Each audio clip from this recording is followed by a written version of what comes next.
నమస్తే welcome to I dreams ఆది లెక్క అధికారంలోకి రాగానే 6 గ్యారెంటీ హామీలు అమలు చేస్తామని ప్రకటించింది కాంగ్రెస్. దానికి తగ్గట్లే ప్రభుత్వ పగ్గాలు చేపట్టగానే సదరు ఫైలుపై సంతకం చేస్తానని ప్రకటించుకుంది.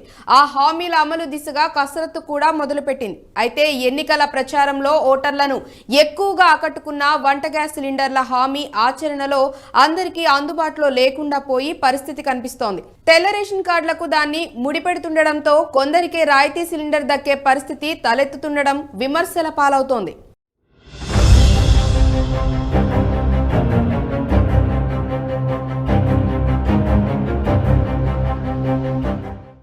ఆరు గ్యారెంటీ పథకాల్లో కీలకమైన 500 రూపాయలకే వంట గ్యాస్. కాంగ్రెస్ ప్రభుత్వ 6 గ్యారెంటీ పథకాల్లో కీలకమైంది 500 రూపాయలకే వంట గ్యాస్ సిలిండర్. దాని అమలుపై ఎన్నో ఆశలు పెట్టుకున్న సామాన్యులకు నిరాశ ఎదురయ్యే పరిస్థితి కనిపిస్తుంది. ఇప్పుడు ప్రభుత్వం నిర్వహించనున్న ప్రజాపాలన సభల్లో గ్యారెంటీ పథకాల కింద దరఖాస్తులు స్వీకరిస్తుండటంతో సబ్సిడీ వంట గ్యాస్ పై ఆశలు చిగురిస్తున్న రేషన్ కార్డుతో మిలకలు సామాన్యులకు ఆందోళన కలిగిస్తుంది. 6 గ్యారెంటీ పథకాల్లో ఒకటైన మహాలక్ష్మి పథకం కింద దారిద్ర్య రేఖకు దిగువన ఉండి తెల్ల రేషన్ కార్డు కలిగిన నిరుపేద కుటుంబాలకు మాత్రమే సబ్సిడీ వంట గ్యాస్ సిలిండర్ వర్తించే అవకాశాలు కనిపిస్తున్నాయి.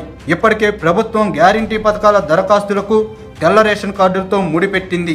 గత 10 ఏళ్లలో అనేక కుటుంబాల్లోని సభ్యులు వివాహాలతో వేరుపడగా మరోవైపు కొత్త రేషన్ కార్డు మంజూరు మొక్కుబడిగా పరిమితం కావడం, రేషన్ కార్డు లేని కుటుంబాల సంఖ్య బాగా పెరిగిపోయింది.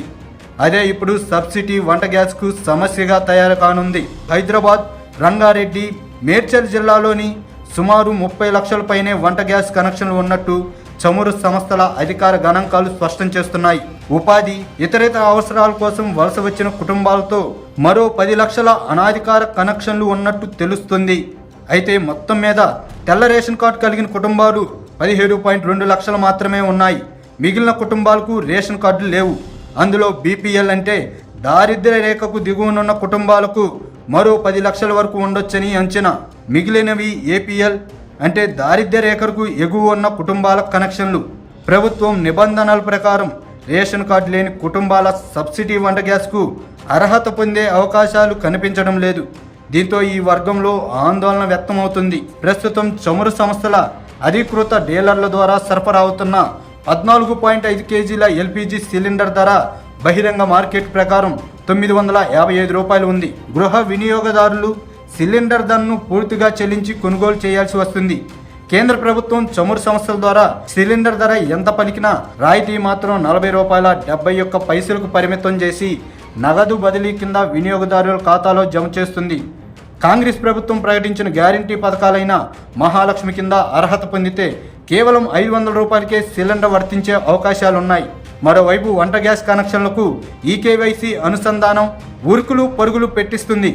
ఈకేవైసీ అంటే నో యువర్ కస్టమర్. దీనిలో వినియోగదారుల సమాచారం ఉంటుంది. బ్యాంకులో ఖాతా ప్రారంభించే సమయం లేదా ఇతర బ్యాంకు ఉత్పత్తుల్లో పెట్టుబడి పెట్టే సమయంలో వినియోగదారులు తప్పనిసరిగా కేవైసీ చేయించుకోవాలి. దీనిని తరచూ అప్డేట్ చేసుకోవాలి.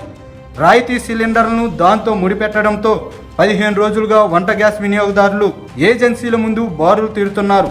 ఈ కేవైసీ పూర్తి చేసుకోకపోతే సబ్సిడీ సిలిండర్ రాదన్న వదంతాలతో వినియోగదారుల్లో ఆందోళన మొదలైంది. దీంతో గ్యాస్ ఏజెన్సీల ముందు భారీగా క్యూ కడుతున్నారు. గ్యాస్ ఏజెన్సీలు మాత్రం కేవలం ఈ కేవైసీ పూర్తి కాని వారికి మాత్రమే చేస్తున్నామని పేర్కొంటున్నారు. మరోవైపు ఈ కేవైసీ గడువు జనవరి 31తో ముగుస్తుందని అధికార యంత్రాంగం చెబుతుండటంతో కార్డుదారులను మరింత హైరాణాకు గురిచేస్తుంది. మొత్తం మీద సబ్సిడీ సిలిండర్లపై అందరిలో ఆందోళన వ్యక్తమవుతుంది.